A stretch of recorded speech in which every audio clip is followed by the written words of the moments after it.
ये तो तीन बहुत इंपॉर्टेंट मुद्दे पंजाब हरियाणा कौन बॉर्डर से डाइवर्ट हो गए? पंजाब हरियाणा बॉर्डर को आप देख लीजिए, वहां पे कांग्रेस लीड कर रही है, तो क्या किसान फैक्टर नहीं काम किया? जी, हुड्डा साहब कुछ कह रहे हैं, एक बार सुन लेते हैं। हुड्डा साहब कुछ कह रहे हैं।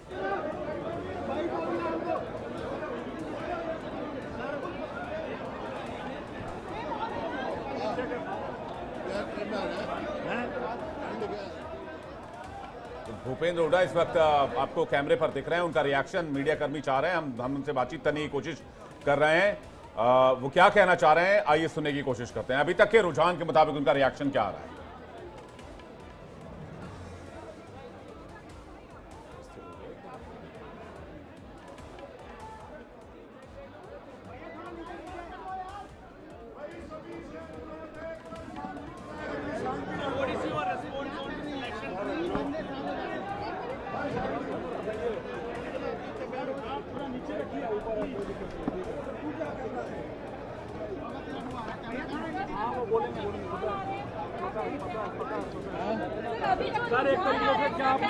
जो रुझान आ रहे हैं उसके अनुसार कांग्रेस की सरकार बनने जा रही है। नहीं, वो तो अभी 2 राउंड 3 राउंड हुए हैं, वो जितने रिपोर्ट जाती है उतने सारा जो खबर आई है कांग्रेस की बहुमत आ रही है। 10 साल के बाद क्या कांग्रेस पार्टी उत्तर भारत में वापसी कर रही है? 10 साल के बाद? हाँ, 10 साल के बाद क्या कांग्रेस की सरकार बनने जा रही है। जो ट्रेंड सर चल रहे हैं उसमें बीजेपी खेमे से कहा जा रहा है कि बढ़त बनाएंगे। कहीं नहीं बढ़त बनेगी। आप देखना नतीजा है, कांग्रेस का जो ट्रेंड आ रहा है वहाँ कांग्रेस का ज्यादा बहुमत आ रहा है। हजारों लोग नारा लगा रहे हैं भूपेंद्र सिंह हुड्डा जिंदाबाद मुख्यमंत्री के तौर पर आपको देखना चाहते हैं।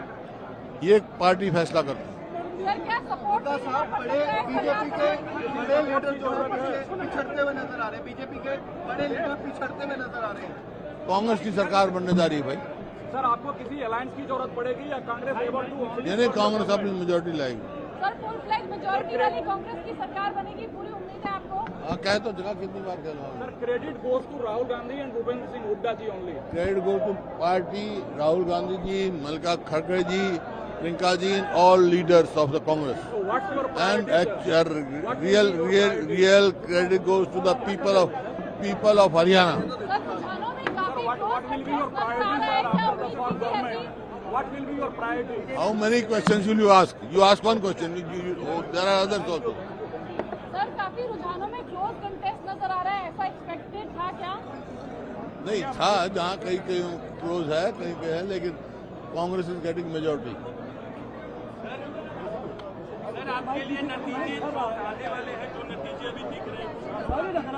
नतीजे मेरे को मालूम है, कांग्रेस की सरकार बनने जा रही है।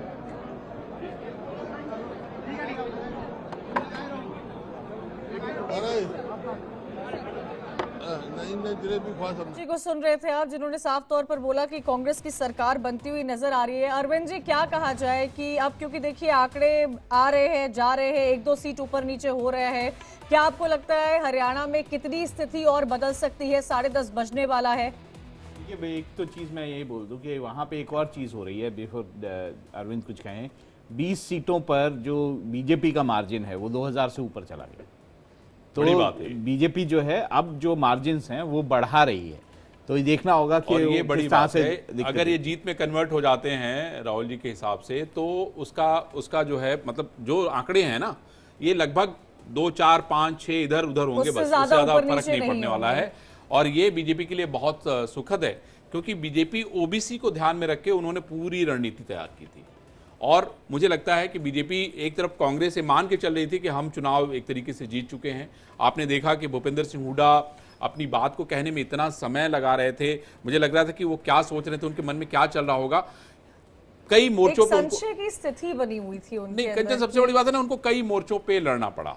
और क्या होता है ना राजनीति में, पार्टी के विदिन कुमारी शैलजा का नाम, हाँ नहीं वो भी है, लेकिन आपको देखना, ये देखिए महत्वपूर्ण राजनीति में यही है ना कि आप समय के हिसाब से चलिए। भारतीय जनता पार्टी को अगर आपकी जरूरत है कंचन, तो वो आपके घर आ जाएगी। हुड्डा शायद ये नहीं कर पाए, और ये बहुत बड़ा फर्क डालेगा। आप देख लीजिएगा, अगर वो शैलजा के यहाँ चले गए होते तो शायद एक बहुत बड़ा चेंज होता।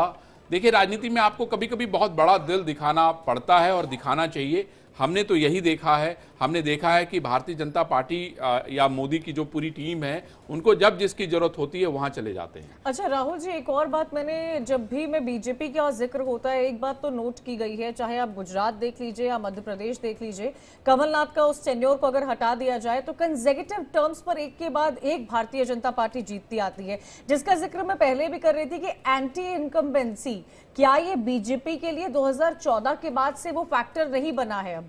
क्योंकि बीजेपी हमेशा विकास की बात करती है, विश्वास की बात करती है, सबका साथ की बात करती है, तो आपको लगता है कि लोगों को भी ये कॉन्फिडेंस है कि हाँ उनकी पार्टी उनके लिए करेगी और तभी भारी मतों के साथ जीतती है भाजपा?